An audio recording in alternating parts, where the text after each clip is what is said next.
truly just a remarkable 24 hours here as we all wait to see and hope to see a very healthy President Trump walking out to Marine One moments from now. We know that he has been quite fatigued today, according to the press secretary, but the world, our adversaries, and our allies will be watching when President Trump makes his way right here to Walter Reed any minute now. Jesse. Thanks, Chris. Yes, we hope to see the president walking in good spirits to Marine One momentarily. I will point out that in this brief statement that was put out by the president's physician, in contrast to the president, Dr. Conley said First Lady Melania Trump remains well, she had mild problems with headache, and the remainder of the first family are well and tested negative for coronavirus. I want to bring in the president's former national security advisor, John Bolton, right now, who is watching all of this together with all of us. Ambassador Bolton, thank you so much for joining us. What's your reaction to how this seems to unfold? Well, I have to say, it's unsettling that the president can't stay in the presidency. I would say on the other side, this is not just any information. This is the president under zero power. This here sort of extremely notable. But nonetheless, this is not what the White House wants to see. Would be notified. Would allies of the United States under normal circumstances be notified that the President of the United States was having on the hospital? No, I don't think there would be any special notify the allies or the Department of Yes. State or the White House. I'm sure there are people in consultation all the time. Okay, I'll stand. That's required. But I think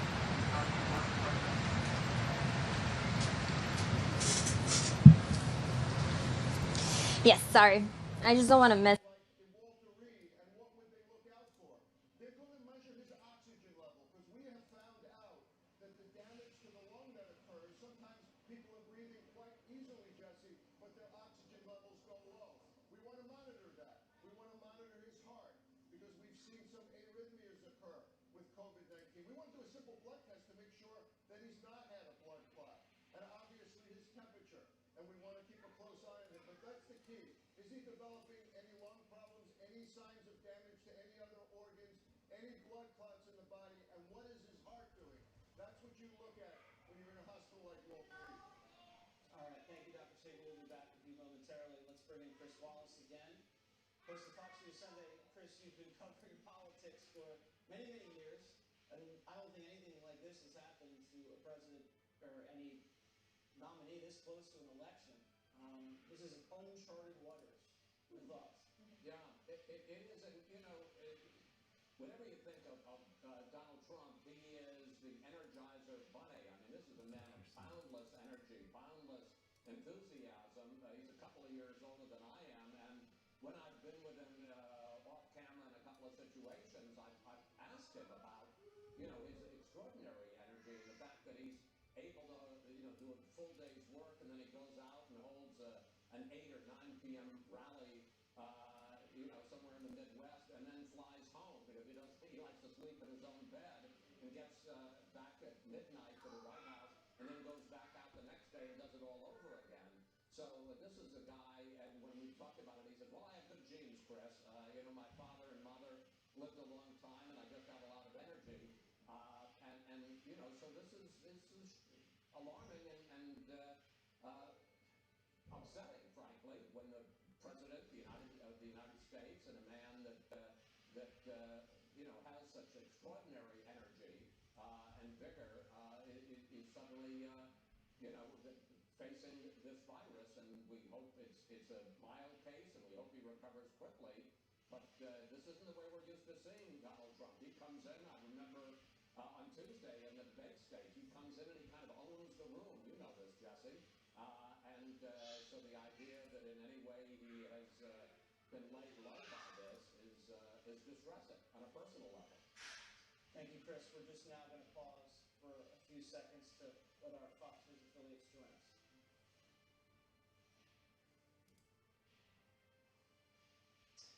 We're looking live at the White House as Marine One has touched down. The president has been diagnosed with coronavirus and will be taken to medical Reed several days. Macron has an abundance of caution. David McDowell, let's bring in you. We had market went down a little bit. For him to admit that he needs help is something he has to do the hospital, has to be taken care of, so ultimately shows that obviously he needs to step up and commitment to the standard of his help, but the consultation with doctors decided that Walker needs to go to the hospital, and the president will be clear, and there's a proper option to do something.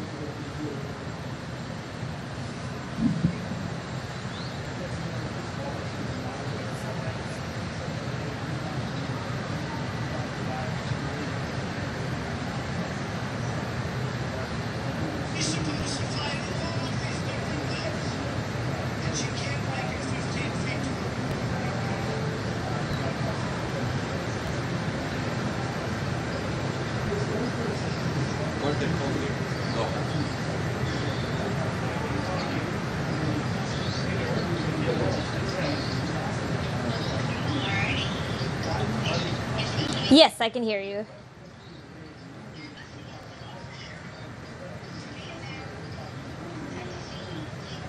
Oh, okay. Constant presence in front of all of us, all day long, every day. He would be up in the morning before most of us were getting out of bed, and he would be tweeting at 6 a.m., at 6:30, and so to now have this back. This afternoon I looked. Hey, and I thought, and what's I started feeling what's the some YouTube of it. TV He hasn't tweeted since the email and password? early in the morning about.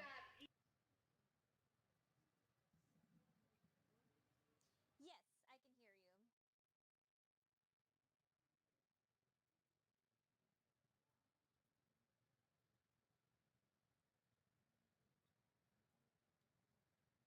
Sounds good.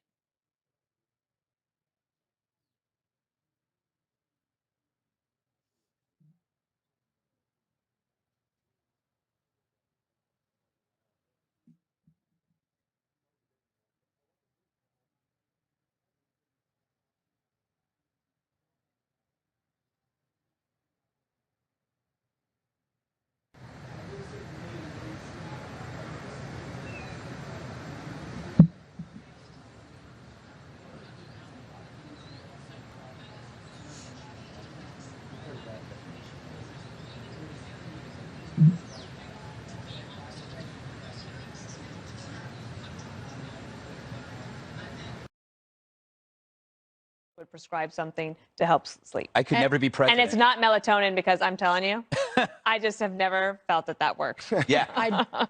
You know, I don't know if they would want to put him on a bigger sedative because of the breathing. Right. Oh, that's a Yeah. good point. Yeah. All right, so now we have the White House shot up with Marine One as we await the president to walk across the lawn. Perhaps give us a thumbs up. Do we know or anything take about Melania? questions. Has anybody have any?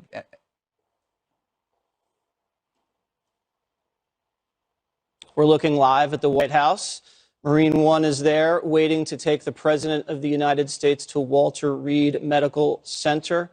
He's been diagnosed with the coronavirus, and he will be undergoing testing for several days there. And he's been administered an experimental cocktail, and he is fatigued, slight fever.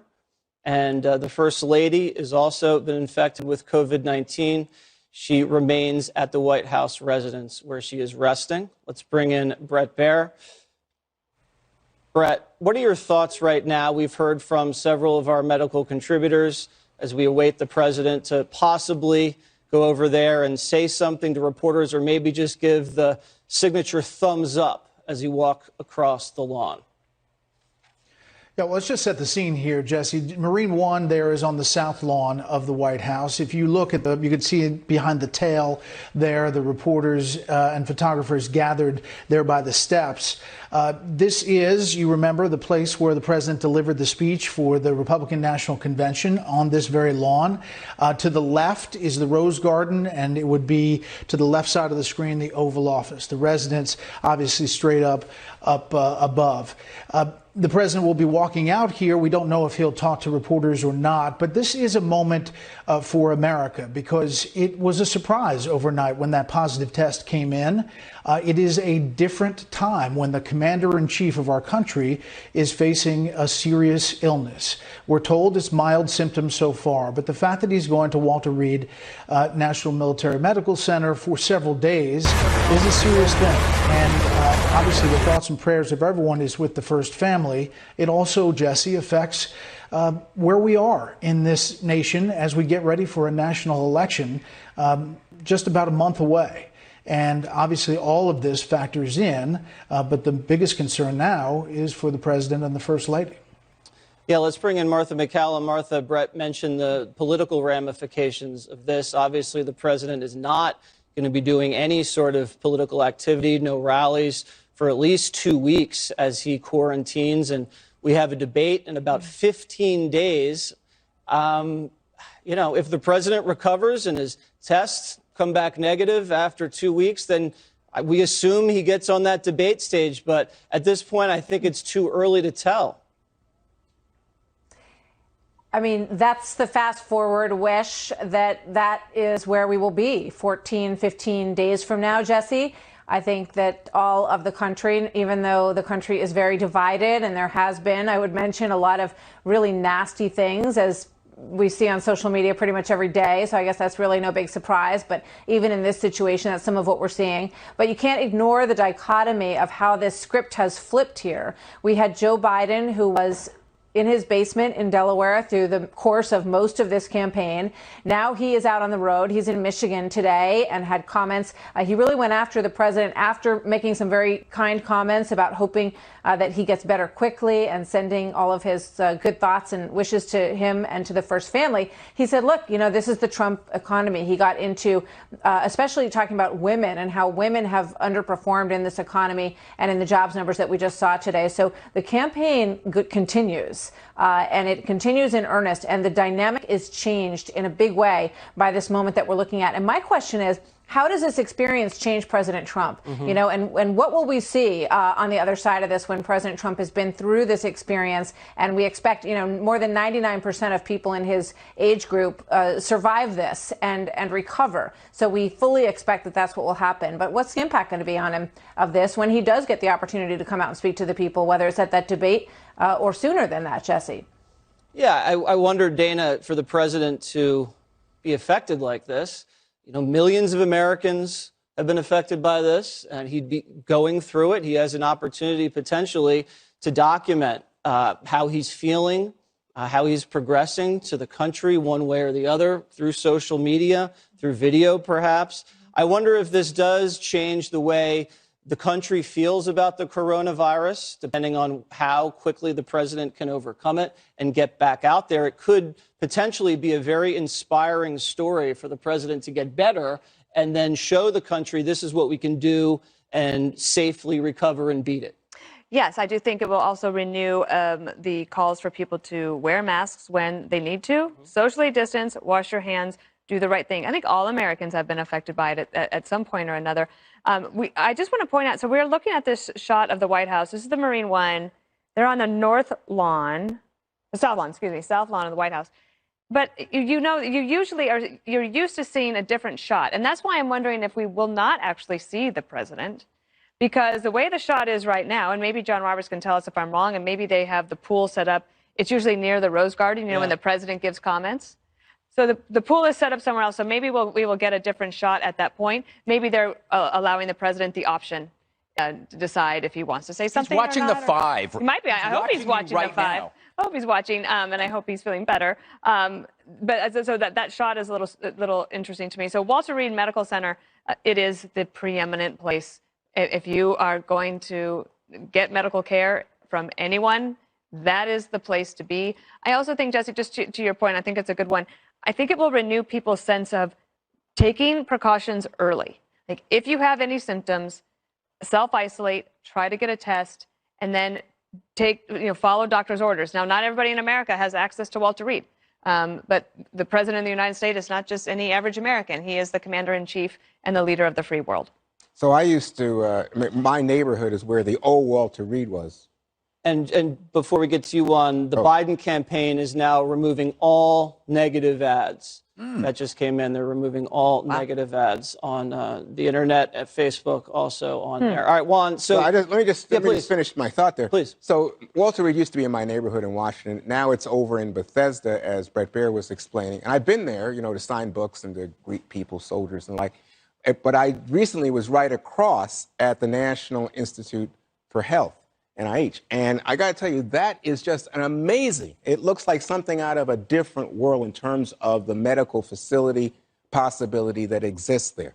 The other thing to say is the last time the president was at Walter Reed became a mystery. We don't know why he was there, and it's never been disclosed why he was there, and there's been all kinds of gossip and conspiracy, but we don't know.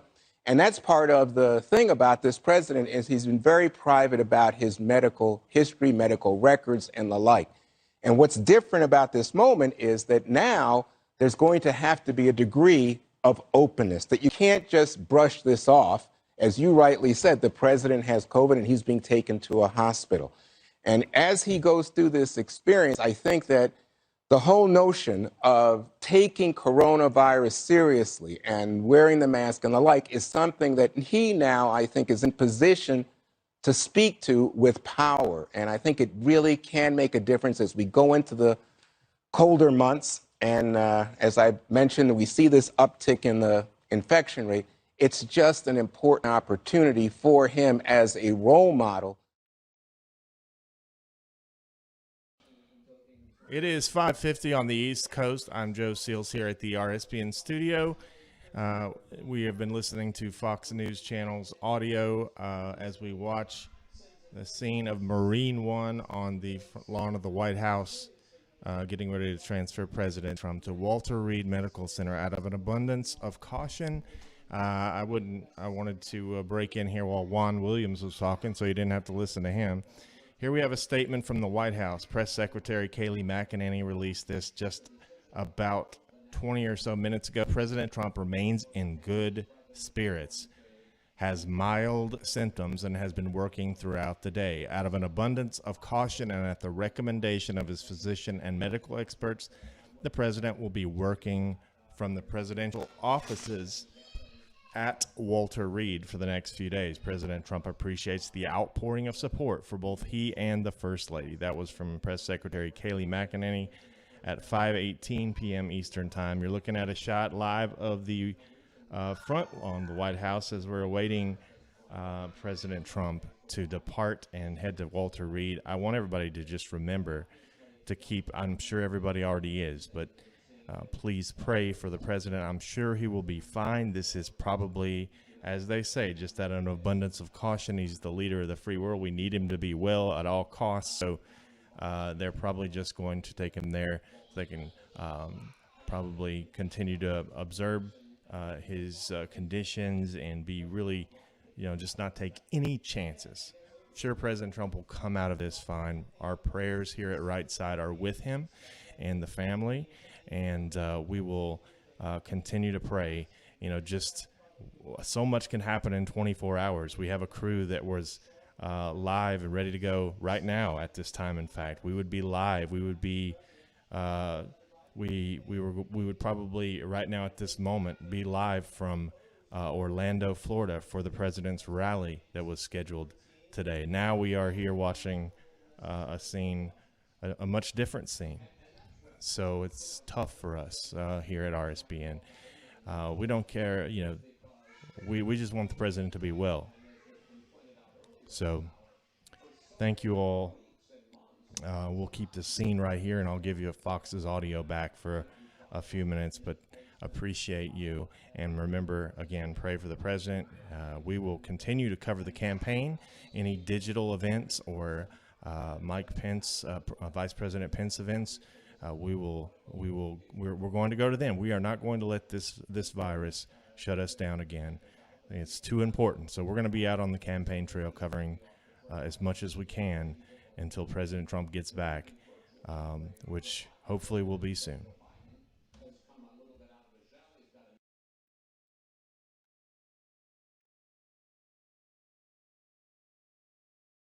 Not a convention.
Walter Reed Hospital should not be viewed through a new prognosis lens. In other words, that he's somehow deteriorating. This is from a senior administration official who is very well aware of the situation, saying that this is an abundance of caution. Yes, he is going to the hospital. Yes, he is going to be there for several days, and we can infer from that whatever we want. But this administration official is saying it's not because the symptoms have somehow rapidly increased or he's deteriorating in any way. And that's one of the reasons we're going to see him in a matter of moments address the pool cameras in some way, as Martha mentioned, likely a wave, and not talking to reporters. Thanks, Brett. Well, that's a very nice reminder. I think you mentioned that earlier, that maybe we're getting a little bit ahead of ourselves. Yeah, and I think, to the point about the script being flipped, the reason why it flipped, and maybe it's a flaw of Trump, is that he didn't hide from the virus. And the reason why he didn't hide from the virus is he didn't want America to hide from the virus. If he was going to ask America to get back to work, right? To get back to work and experience a risk, he was going to do the same thing. He was going to walk out there on that battlefield with you and not sit somewhere in a basement and tell you how you got to get back to work, but not go out himself. So I think he put himself on the line, and the flaw being that as an optimist, as somebody who's trying to convey a message that we're going to get through this and things are going to be better, he had to walk that walk. He had to do that. He could have scared the crap out of everybody, but he refused, and it goes back to his original point about trying to make sure the positive attitude is maintained along with a sense of concern. So he took the risk. He got the virus. But I think think it's because he was doing it for us. This is a difficult moment, and we just want to, again, reiterate our best wishes to him. But he is a man who was very clear in saying that this was going to disappear magically. He's a guy who was mocking at times former Vice President Biden for wearing a mask, even recently. He's a guy who says, what's with these big social circles?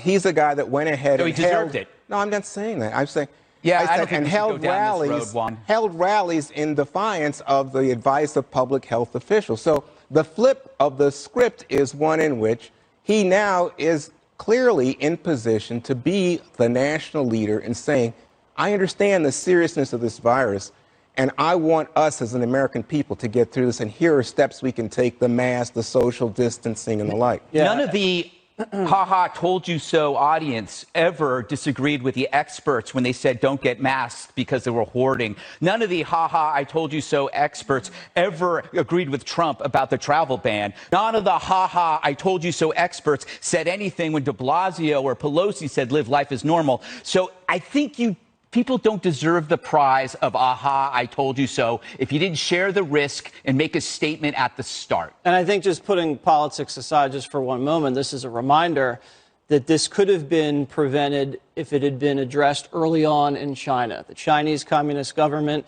lied to the world about this. They covered it up and they let it escape throughout the world, and now we are dealing with the repercussions of that. It shouldn't be about Republican or Democrat. Let's remember how and where this all got started. Dana. So we have the Marine One there to take the president up to Walter Reed Medical Center. It's not a long helicopter ride. It can be a very long car ride because of traffic and also disruption to the city, which I think the Trumps have been very respectful of the people in the city and not trying to make their commutes even more difficult in these times. It is a historic moment. And you have to go way back in history to see, when this would have occurred. And I don't know if it's ever occurred this close to an election. But I do think it's good that the Biden team took down all the negative ads. They said that they had made this decision even before this announcement about the Walter Reed trip had been decided. And I do agree with Juan that this is going to change how the president digests the coronavirus pandemic here in this country, how he expresses his feelings about it. And in a way, it kind of forges a stronger bond with the American people over the virus. He's experiencing it. He will communicate how he's experiencing it. And we hope he recovers. He recovers quickly, and he can lead the country out of the pandemic. Again, we're watching Marine One, awaiting the president to walk out from the residence where he'll be examined at Medical Read after testing positive for coronavirus. Let's go to Brett Baer. Special report starts now. Thank you. Good evening. Welcome to Washington. I'm Brett Baer. Breaking tonight, you're looking live at the South Lawn of the White House. An October surprise, the likes of which America has never seen, especially in an election year. President Trump and First Lady Melania Trump are in quarantine tonight after testing positive for the coronavirus. The president will work from Walter Reed Medical Center for the next few days. His upcoming events are being postponed or changed to virtual. There is no word on how this might affect the remaining debates officially. But what comes next? The president is moving to Walter Reed. Our chief White House correspondent, John Roberts, begins our coverage of this most extraordinary development in an extraordinary few days. Good evening, John. Yeah, it's just another one of those pictures that you never thought that you would ever see. Marine One sitting on the South Lawn of the White House waiting to transport the president to Walter Reed National Military Medical Center because the president has been diagnosed with coronavirus. We're told that this is being done out of an abundance of caution. The president is, at the age of 74 and slightly overweight, in a high-risk group for coronavirus disease. So the president's physicians want to make sure that he has the best care available immediately to him, would need to be transported from the White House up to a hospital facility, that he would merely be down the hall. So he will work out of the suite of presidential offices at Walter Reed for at least the weekend, if not longer. President Trump today taken to Walter Reed National Military Medical Center, where he will work for the next few days after he and the First Lady tested positive for coronavirus.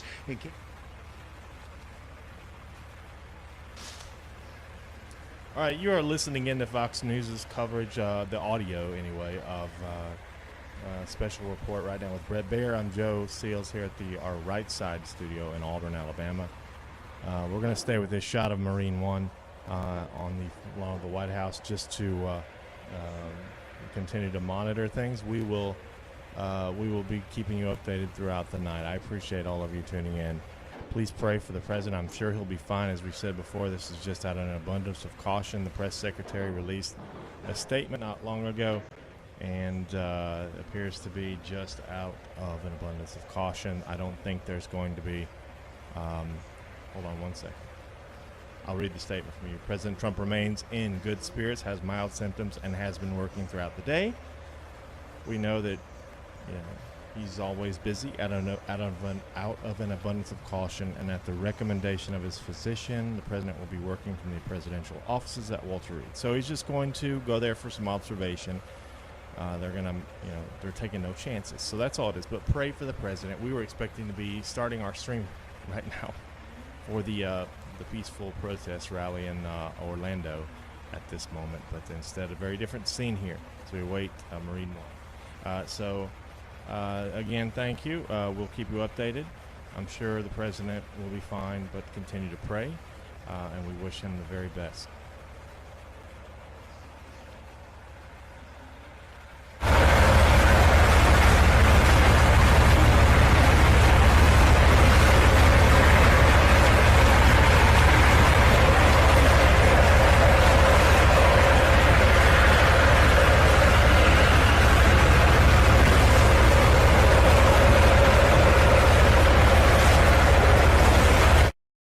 Exactly assessed that it was safe for the president, even though he knew he had exposure, to travel to New Jersey. White House operations made the assessment it was safe for the president in consultation with others. Contact tracing has so far turned up no positives in the president's immediate orbit. The vice president and Karen Pence, Barron and Ivanka Trump, Jared Kushner, Mark Meadows, Kayleigh McEnany, Mike Pompeo, and Steven Mnuchin all testing negative today, though one press office staffer tested positive from what is believed to be an unrelated transmission.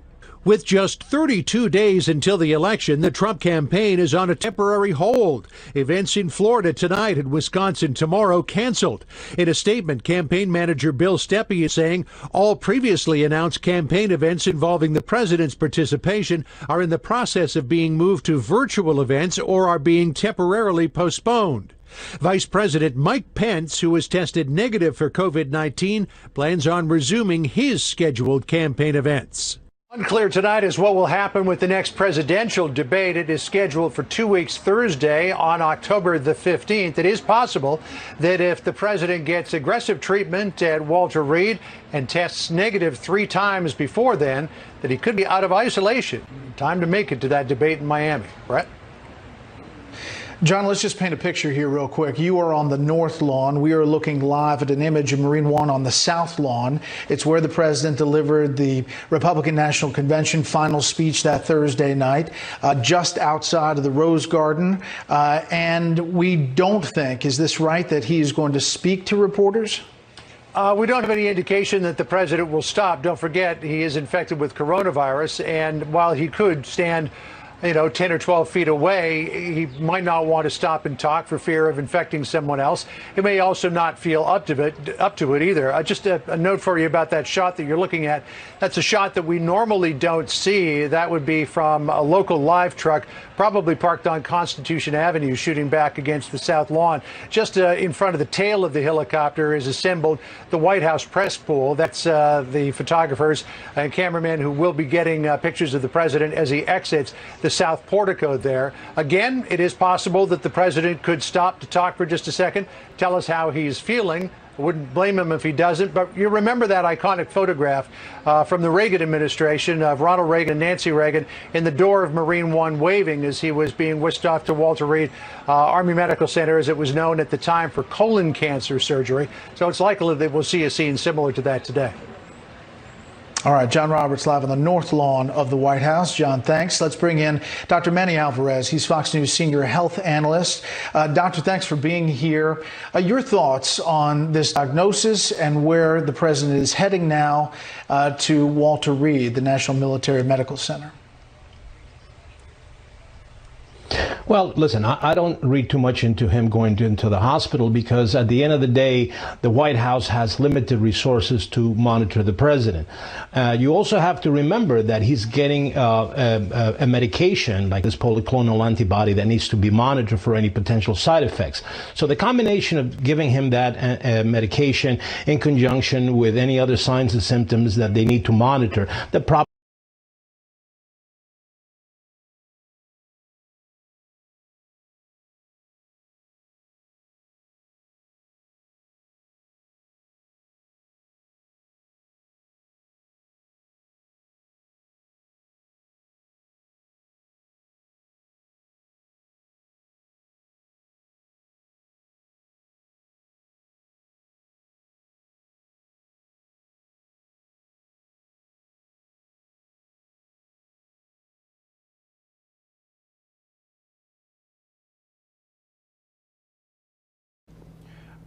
Our panel, stand by for 1 second. We are getting a new video from President Trump before he left on Marine One for Walter Reed.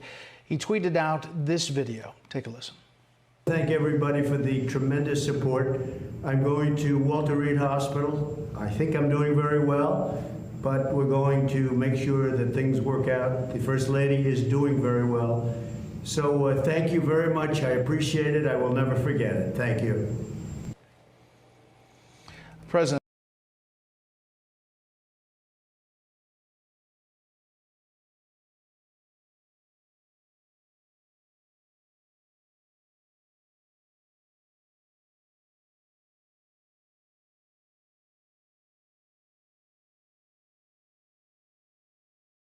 way is to do it in the hospital. And I think that this is a sort of routine, if you will, in the case of the president. What do you think of what he is receiving, this Regeneron? Tell us about it. I mean, explain.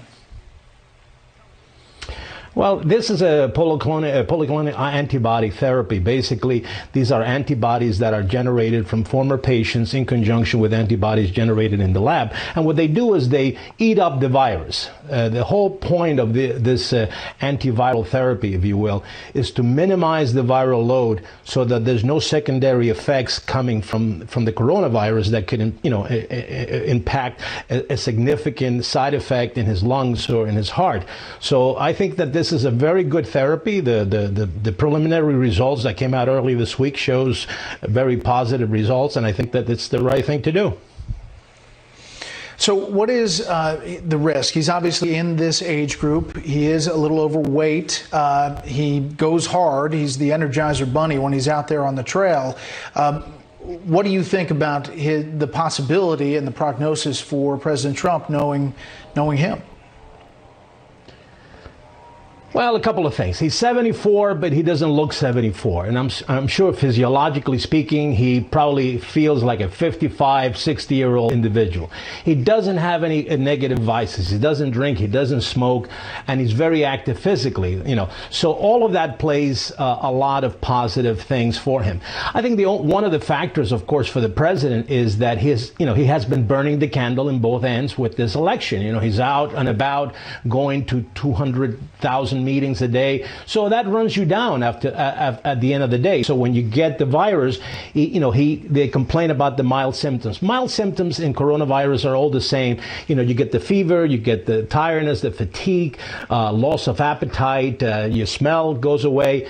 So if that's the worst that you have right now, with his physical attributes of being so active and relatively healthy, aside from everybody's talking about his weight, but everything else being equal, I think he should recover. Considering he's getting, as we're told, mild symptoms, the next, 72 hours are important?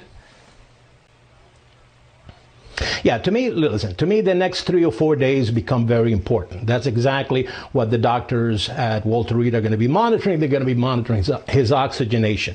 If he doesn't have any major complaints of any chest discomfort or shortness of breath or anything like that, and it's just the low-grade temperature that goes away, maybe one day, maybe comes back the next day, if that's the worst of it, then he's going to be fine. But the next 72 hours are very important.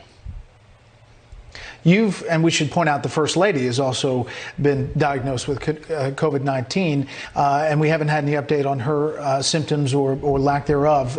Doc, you've seen a lot of people go through this. And what do you tell people who are going through it for the first time?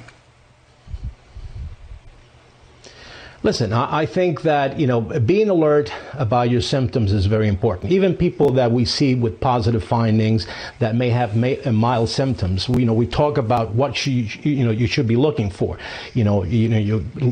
Shortness of breath. Are you disoriented? Are you so tired that you can't get up? Those are the things that for anybody, you should go to the hospital. But in general terms, if you're relatively healthy, the young, if you don't have any underlying medical conditions like chronic diabetes or hypertension or cardiovascular disease, this goes away. There are other things that are coming online. The president has talked about them on the trail a lot. Therapeutics that are increasing. He's obviously taking this cocktail, as you mentioned, of antivirals. What else could potentially he be doing, or will they give him? Vitamin C, zinc, vitamin D? Yeah.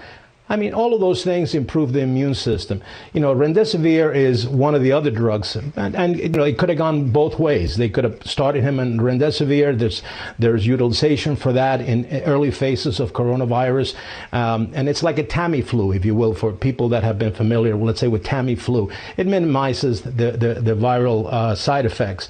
But in this case, they chose something a little bit stronger. That's for sure. It's a little stronger medication, but it's very effective. But at the same time, as I said, because it's in phase 2 of trial, this is why I'm sure the doctors, including the company, suggested, it's better to monitor him in the hospital since we gave him the medication. Let's just make sure that he doesn't get any side effects and, everything is on the up and up. And last thing, just the big picture here. Now that the President of the United States has COVID-19, does this change the perspective, do you think, of America? Maybe those who were not taking it as seriously as they might have? Well, listen, I don't think we should change the narrative. The narrative is the pandemic is coming slowly but surely under control. The vaccine trials are ongoing. They seem to be very positive, multiple vaccines. So that is happening as we speak. when is the vaccine going to get approved? When is it going to be distributed? People talk at the end of the year, the first quarter of next year, but it's going to happen. We're talking about, less than a year for sure. I think that all the things with the masks and the social distancing and the cleaning and all of that is very positive, and people should still continue to follow that. But, this is going to pay, this is important because it is the President of the United States and attention must be paid. But at the same time, his message is, we've been going in the right direction.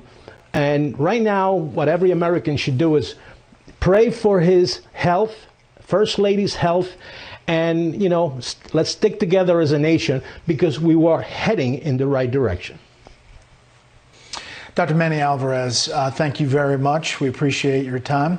Chris Wallace moderated Tuesday's debate, saw the coronavirus protocols firsthand there in Cleveland, as did I. He joins us now.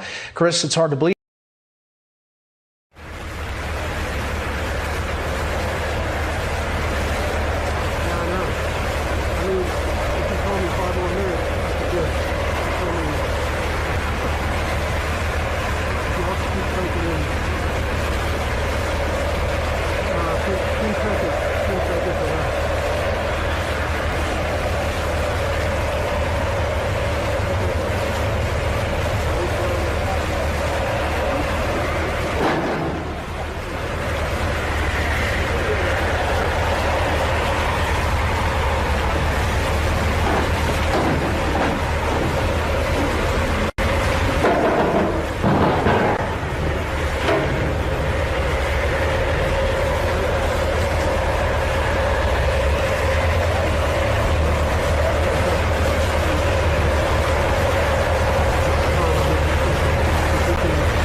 This president is a man of immense energy.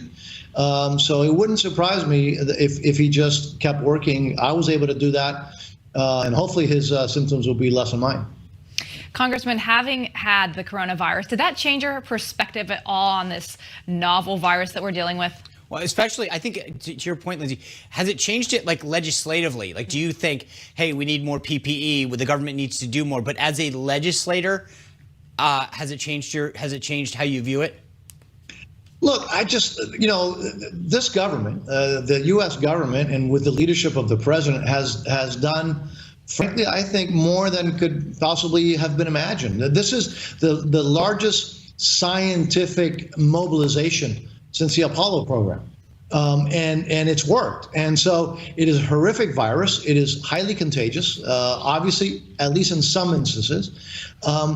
But I just don't know. I wish Nancy Pelosi, Speaker Pelosi, would be willing to negotiate with the administration in good faith, because we could get another bill in very short order. Other than that, and other than the fact that the Speaker was the one holding back has been holding this back from day one, the government has done quite a bit. And again, the largest mobilization since Apollo, Operation Warp Speed, I think history will record that it has been, frankly, an amazing operation involving not only the federal government, the state government, local governments, but also the private sector.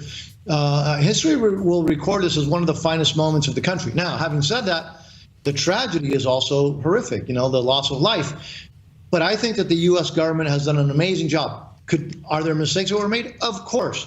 particular by some governors, obviously. Right. Well, Chris, thank you. We were just told, and you saw some activity there on the South Lawn, that the president has walked out. He was wearing a mask. We did not see that live. Again, this camera is from across the street looking towards the South Lawn. We are told he waved or made some gesture. He was wearing a mask on the way to Marine One, and this will be what's called a pooled turnaround of this tape that will be played out for us, and you'll see that right here on Fox News Channel. You can see some of the flash bulbs on the left side of your screen, and that's the photographers and reporters gathered here. Chris, thank you. Let's bring in our panel. Charles Hurt, opinion editor for the Washington Times, Mara Liasson, national political correspondent of National Public Radio, and Steve Hayes, editor of The Dispatch. Mara, we're getting Marine One about ready to take off now. The president and the first lady on board, heading to Walter Reed National Military Medical Center. He will spend several days there, we're told, out of what the White House is calling an abundance of caution. He will work from the Walter Reed offices there. There are a suite of offices, and he will obviously be monitored for COVID-19. Your thoughts? Right. Well, apparently the setup for the president, Walter Reed, is pretty commodious. It's like a whole floor, lots of bedrooms, offices. It's kind of like a mini White House. So he's going to be able to work there. But I think there's going to be tremendous interest in what exactly are his symptoms, how he's feeling, and there's going to be a lot of pressure on him to actually speak to either reporters or address the nation. I mean, this is a big deal. And, he's going to need to, at some point, reassure the country that he's okay.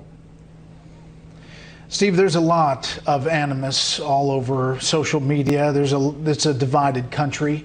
But in moments like this, praying for and wishing good thoughts for the first family of the United States, the commander-in-chief of our country, is a pretty good thing to do.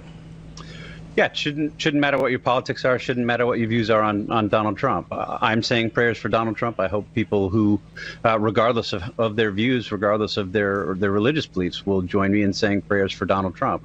I think it's a time for people to show restraint. I mean, we've lived through 2020 in a global pandemic and the near collapse of the global economy. We've seen our cities on fire. We've had real racial tension. It's been obviously a strained and strenuous year, and everything has been turned up to 11. I think now is a time for restraint and facts. I think the White House needs to provide good information, as much of it in public as is.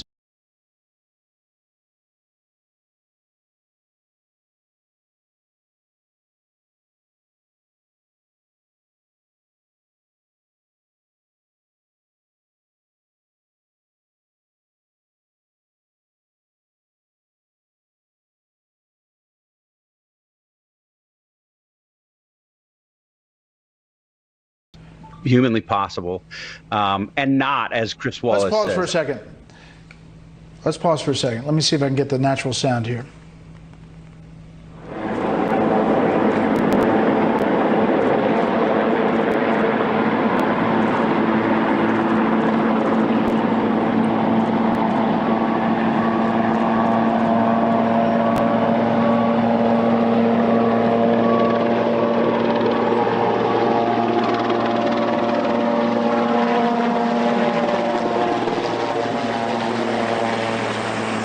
President Trump and First Lady Melania Trump traveling via Marine One from the South Lawn of the White House, now heading to Walter Reed National Military Medical Center. It's a short trip over to Bethesda, where he will be on the ground.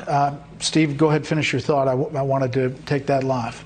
Yeah, sure. My point was pretty simple. I think the White House has an obligation to provide as much information, truthful information as possible, but reporters have an operation to be restrained as well. I mean, it's important that we ask tough questions, that we probe for as much information and detail as we can possibly get, but I think it's worth taking a step back and not allowing sort of on-air speculation and kind of irresponsible claims.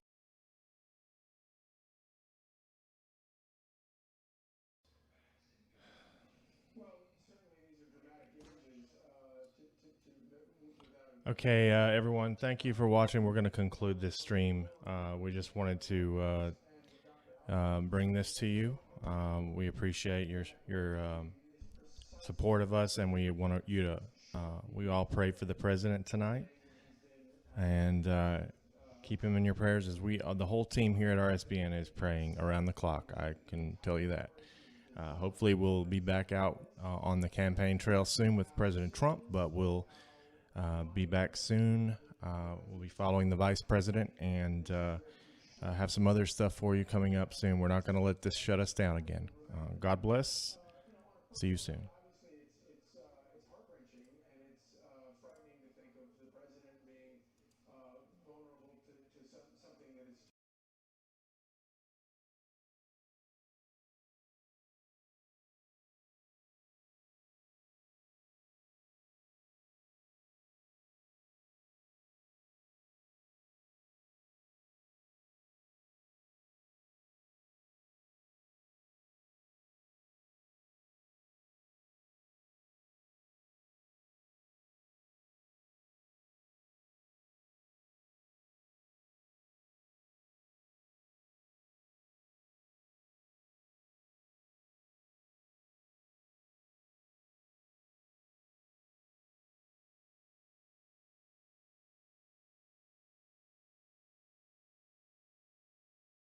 Okay, thank you very much. We're going to Minnesota. I thought the debate last night was great. We've gotten tremendous reviews on it. We're hitting what people want, law and order, which Biden was unable to even talk about because it'd lose the radical left, his radical left followers. I don't think there's too many of them left. But I thought it was a great evening. It was an exciting evening. I see the ratings were very high, and it was good to be there. Felt very comfortable. And I appreciate all the good words. So we are going now, and we're going to have a big rally. A lot of people showing up. Yeah.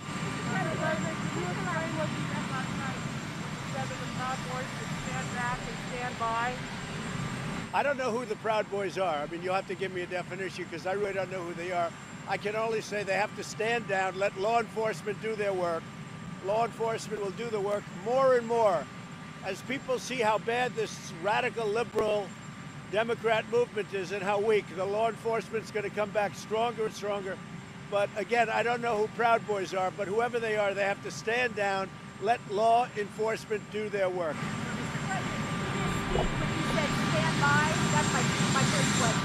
Just stand by. Look, law enforcement will do their work. They're going to stand down. They have to stand down. Everybody.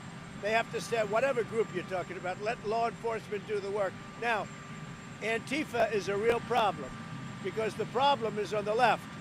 And Biden refuses to talk about it. He refuses to issue the words law and order. You saw that last night when he choked up. He can't say the words because he'll lose the rest of the left. So he's got to condemn Antifa. Antifa's a very bad group. Yeah. White supremacists, they clearly love you and support you. Welcome. I want law and order to be a very important part. It's a very important part of my campaign. And when I say that, what I'm talking about is law enforcement the police have to take care. And they should stop defunding the police like they've done in New York, like they've done in New York. I just told you. I've always denounced any form of any of that you have to denounce. But I also, Joe Biden has to say something about Antifa. It's not a philosophy. These are people that hit people over the head with baseball bats. He's got to come out and he's got to be strong and he's got to condemn Antifa. And it's very important that he does it. Joe Biden. Can I follow up through about Joe Biden, Mr. President? You are claiming that you have an A on your response to police. I can't hear a word you're saying. I can't hear.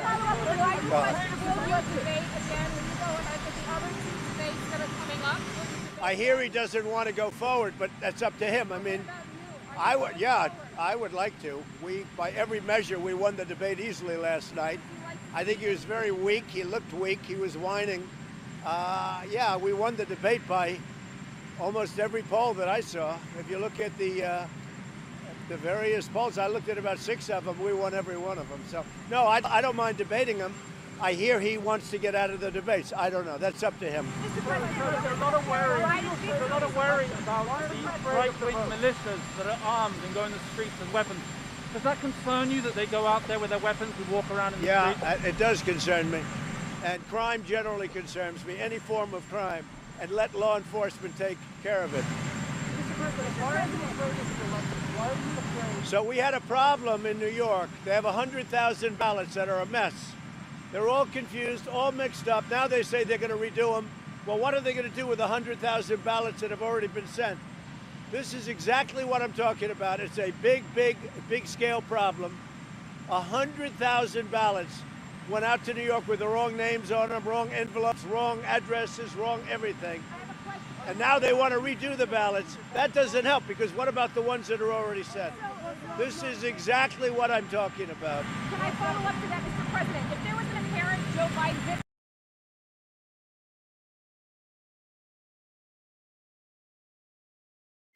Good morning, everyone.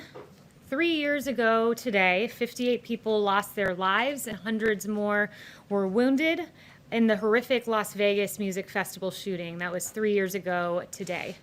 On behalf of the President and his administration, our hearts continue to break for the victims and their families. They are in our prayers today. Fulfilling his Article 2, Section 2 obligation and following well-established precedent, President Trump nominated an eminently qualified candidate for the Supreme Court, Judge Amy Coney Barrett. Judge Barrett is extremely well qualified. She graduated summa cum laude from Notre Dame Law School, where she received the Hoynes Prize for achieving the best record in scholarship, and she also is a Rhodes Scholar. As Notre Dame law professor Carter Snead said, "There's just consensus. Amy Barrett is the best student, the smartest, and most talented person to ever come through the University of Notre Dame Law School."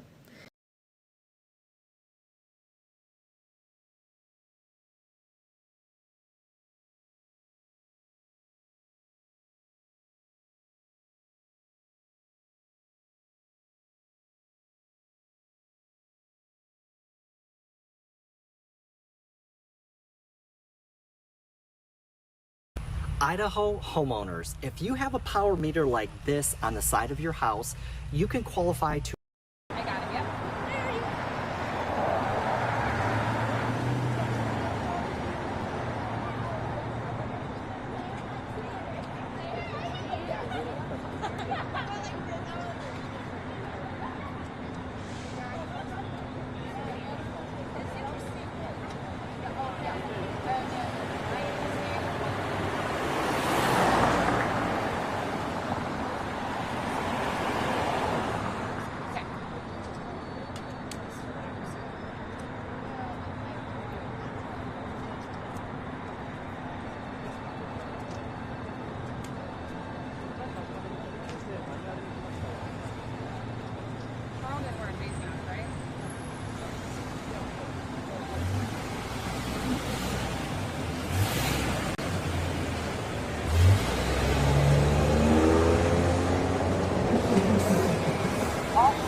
slow to get those mild symptoms. The White House press secretary said he is in good spirits here tonight, but he is expected to receive several tests over the next couple of days here at Wall Street.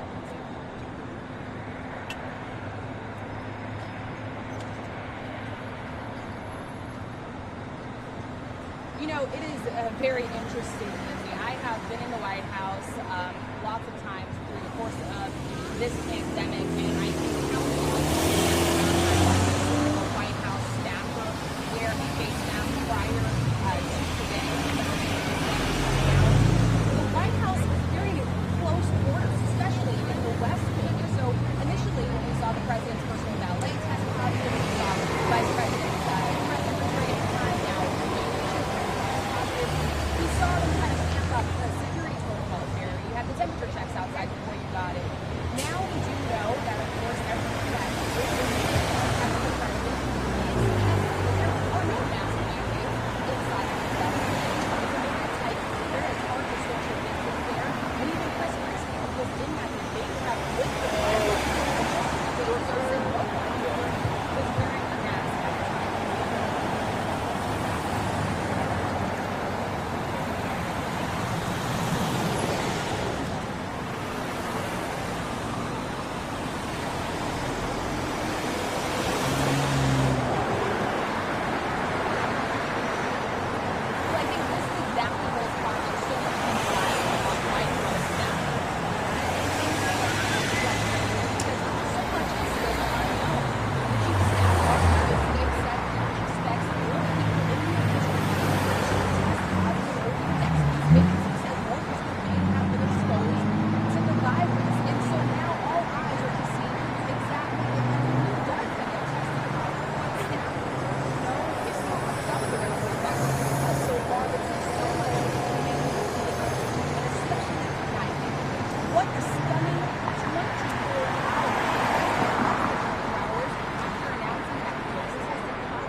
I think today, as the president was leaving and departing on Marine One, we saw several White House staffers wearing a face mask. Again, that is something that has been rare over my experience in the last several months of covering the White House, being inside of the West Wing in the lower press area. It's a rare sighting for me to see.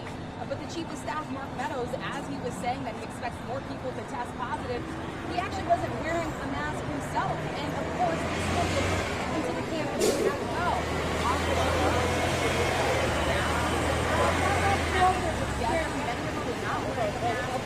No national data goes not for, and in fact, every single reporter that enters one of those arenas or airport has to sign away their liability that if they get sick, they will not see the president or the campaign.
My phone's like glitching, I guess. I don't know what's going on anymore, honestly. I just finished one line and then I have,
And I think between you and Santucci, we've all heard just campaign-wise, like, there is also what's happening shifting those days after, like,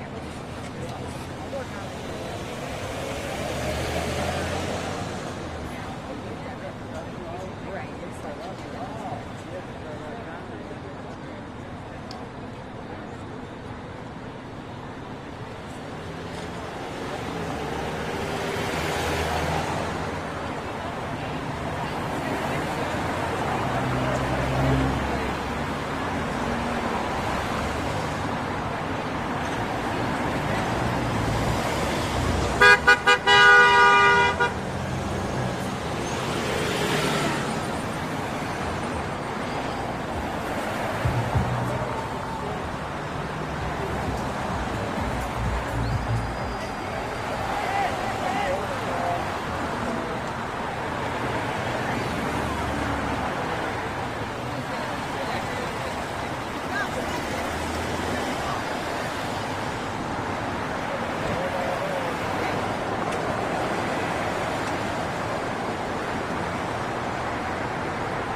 and we never, yeah. Oh, thanks. They told me to move the car. Thank you.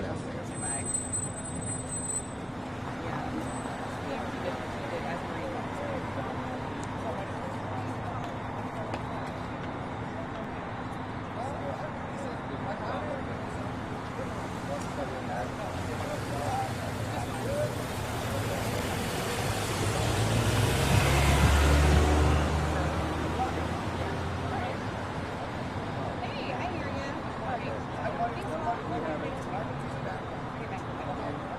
you.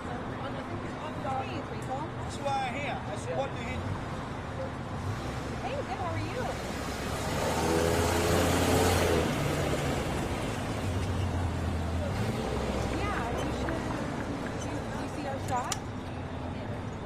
Okay. Oh, got it. Okay, yep.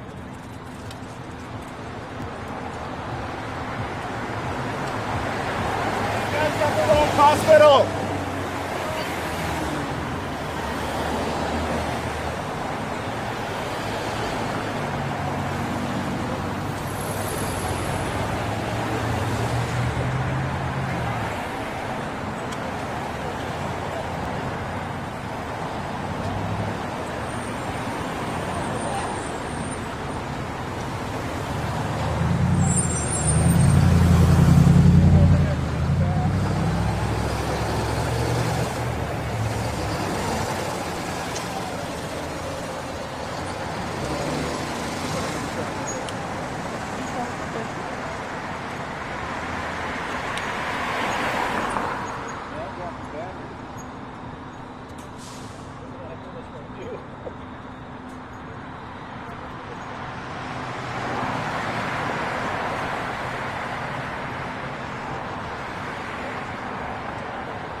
I got 10.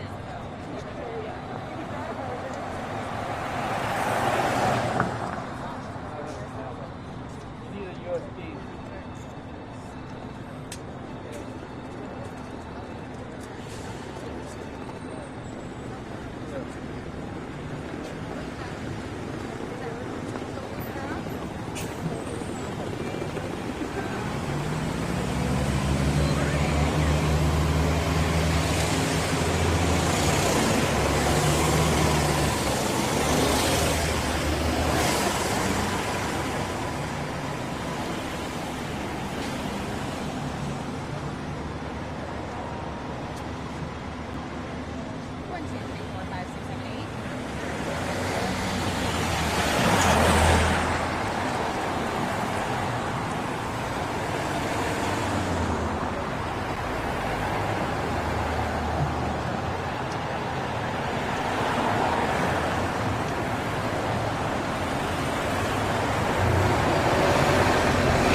Hey, Mike, Bob Peterson. Okay, you got it.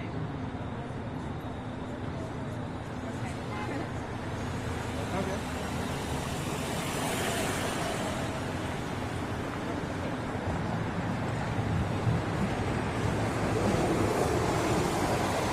Yeah, hi. No.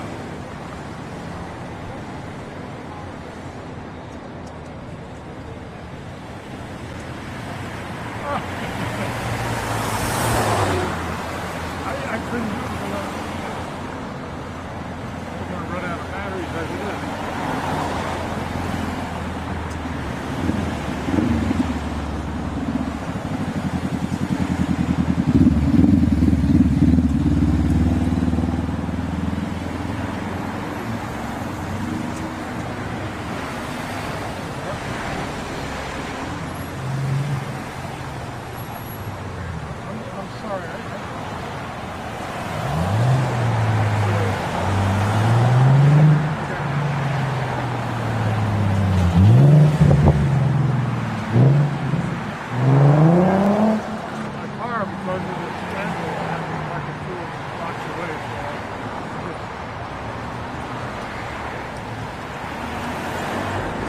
Yes, I've been.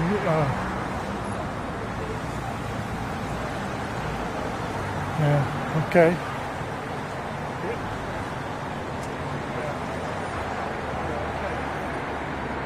I'll take the shot down. Get in the car, stand by.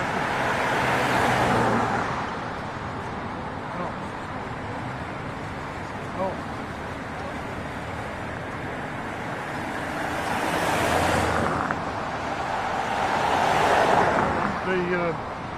I'm going to run out of battery in the live view. They're leaving, and we just they just wrapped up the AC cable. That's what I was plugged into.